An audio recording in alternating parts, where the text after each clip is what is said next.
So because I just made a video about all of our ducklings and everything that we do to help them hatch, I didn't video the entire process of these ducklings hatching this time.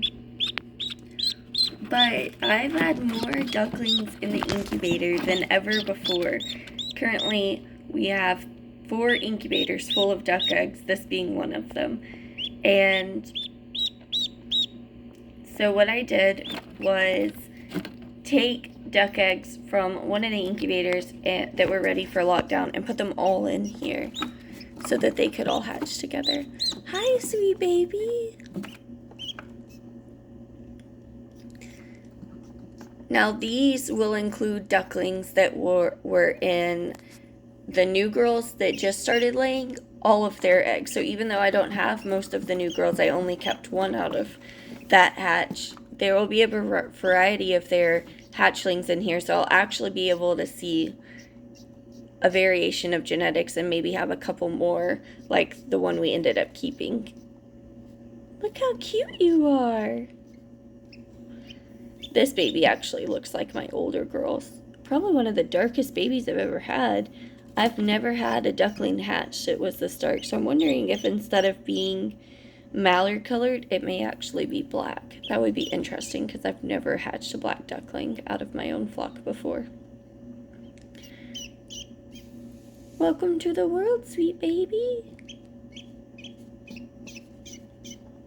So I'm going to do something that a lot of people are going to frown upon. I'm not going to do the whole lockdown thing. There are so many ducklings in here. I'm going to let what's hatching hatch and then take them out because I have about 10 more eggs that couldn't fit laying flat in here. But they were about 5 days further behind than these. So it would take an additional 2 days before they needed to go on lockdown and lay on their side. So what I'm doing is letting as many of the early babies hatch because when you live in Southeast Texas or any warm climate, some of these babies are going to start developing ahead of the rest outside. If I leave during the summer, especially if I leave eggs outside for more than a day or two, they'll start developing. It gets to be over 100 degrees. So even in the shade, they're incubating without anybody sitting on them. And by the time a mom decides to go broody, 75% of the clutch is 2-3 weeks into incubation just from sitting there, which is absolutely insane. So what I do is I try to gather them all at once and put them in the incubators, and that gives me more control over who hatches when. This one is so cute. But this is definitely the plan, to kind of let them get in here, hatch out, dry out, move those babies as they dry out, and then put the rest of the eggs in here that are a couple days further behind and let them all hatch. So let's see.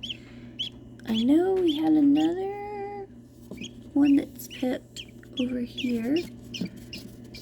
I'm trying to see if we can actually see it in the camera because it's hard to see. It's this egg. There it is. There's a pip. So that's one more that's as pipped.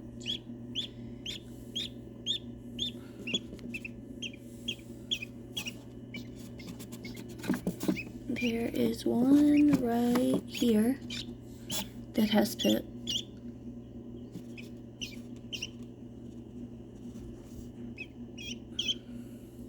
There are quite a few in here already. There's one pipping now.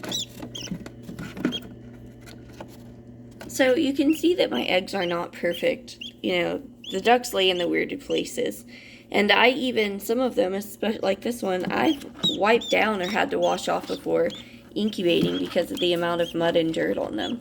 And they still hatch. So I don't follow all of the rules. I kind of do my own thing. If you're new to hatching, I recommend following the rules of hatching just so you can get the basic ideas of truly what you need and how to make sure the humidity doesn't drop and everything else. Me, I do my own thing.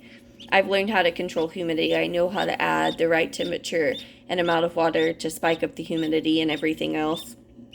And we're in a humid climate, so we don't have to worry about everything drying out as easily as in a drier climate. I mean, you're talking about days where we have 80% humidity easily. So we're already into our high 70s, low 80s, high humidity days down here. Hi, baby. Hi to you too, Shadow. My cat's getting jealous. He wants attention.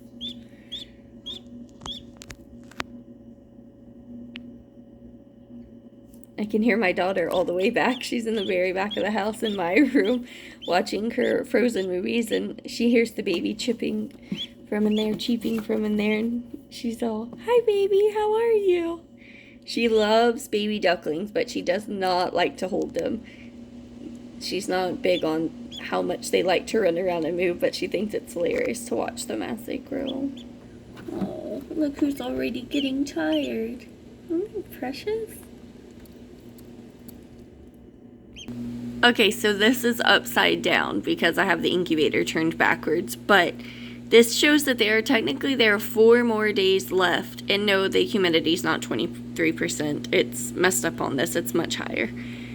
And so it shows there are 4 days left before the babies hatch, and that includes the babies at the very bottom. But some are already hatched out, so that's why it's important to kind of candle sometimes and pay attention, because some babies they really do start hatching sooner, because like I said, they start incubating before they even get brought inside or even sitting on the kitchen counter.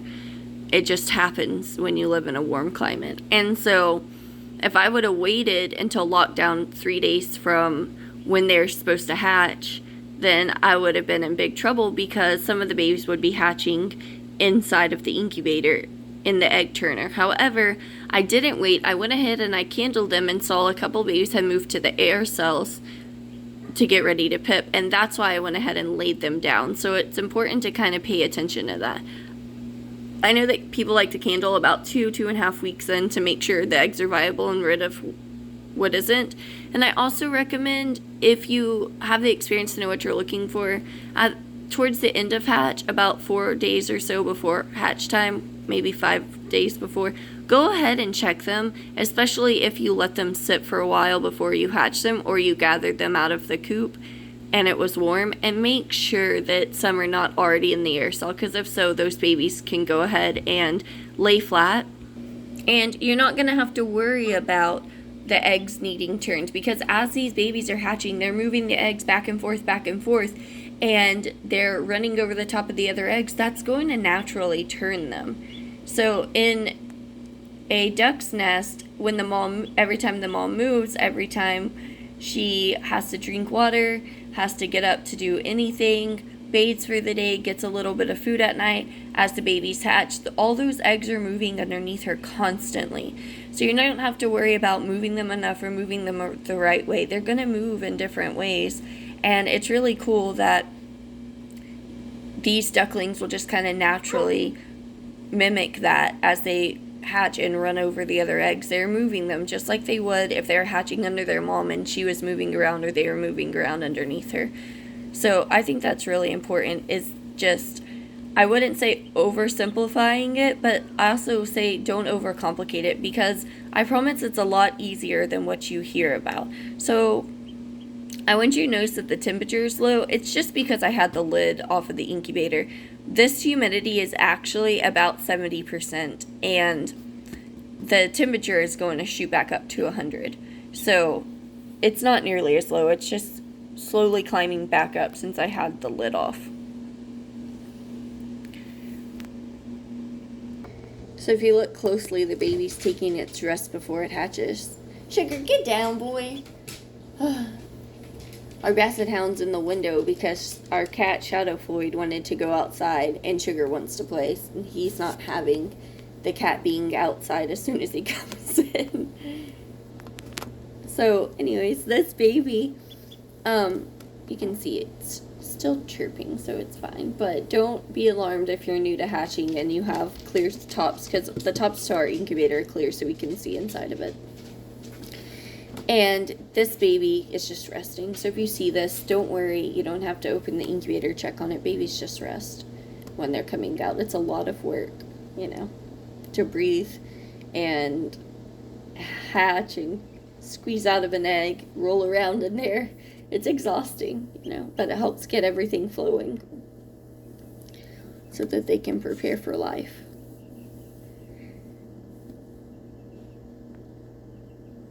I'm not going to film all of these babies hatching and do an in-depth video today. I just kind of wanted to update you and really make a note for myself too, so I can go back and check my videos and see that, oh, this is the day they hatched and this is how many days into incubation and everything else. So these babies didn't take, they took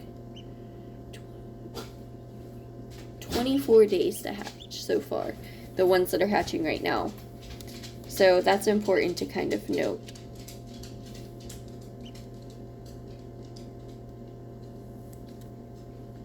Oh, in duck eggs, it's usually about 28 days, but it can go up to as much as 32.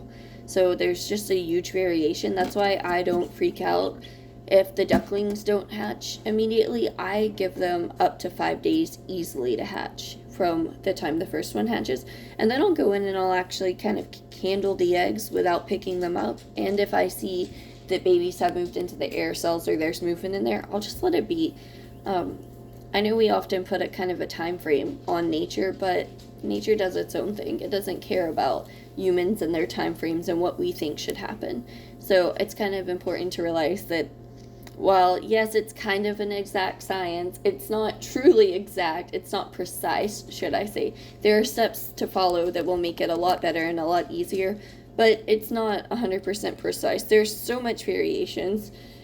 So that's really important. If you have a higher humidity, you're going to rate, you're not going to have to worry about raising the humidity in your incubator as often when you have one of these styrofoam incubators, because it kind of balances out. So it's just little things that you learn. If you have your humidity and it drops below, say, it drops down to 30%, don't worry, just add some water. You don't have to throw out a whole hatch because it dropped. This winter I had eggs and we lost power 2 or 3 times. We had a terrible storm. Some of the eggs ended up freezing outside. We incubated what we could out of those eggs, about 45 eggs, and most of the hatch went bad when we lost power. However, we still had 15 babies out of that hatch. And so I didn't throw them out. I waited to see what would be good and what wasn't. And 15 still hatching, that's amazing numbers, especially when you think about the bizarre weather that we had, how cold it was outside when I gathered the eggs, and then the fact that we lost power multiple times during the hatch. So if you're not in a position where you can throw out eggs every time something goes wrong and you want to wait and see if any hatch, wait and see. If you get 1 or 2 babies, that's more than you had before. So I just want to encourage you, if you've made it this far into my video or this far into hatching, don't give up. Things are not going to go 100%. They're not going to be perfect. There's just so much variation, so much room for error, but so much room to also succeed. So I just want to give you that encouragement that things can go wrong and it doesn't matter. Just keep trying, because ultimately if you get 1 or 2 babies out of it, that's more than you had.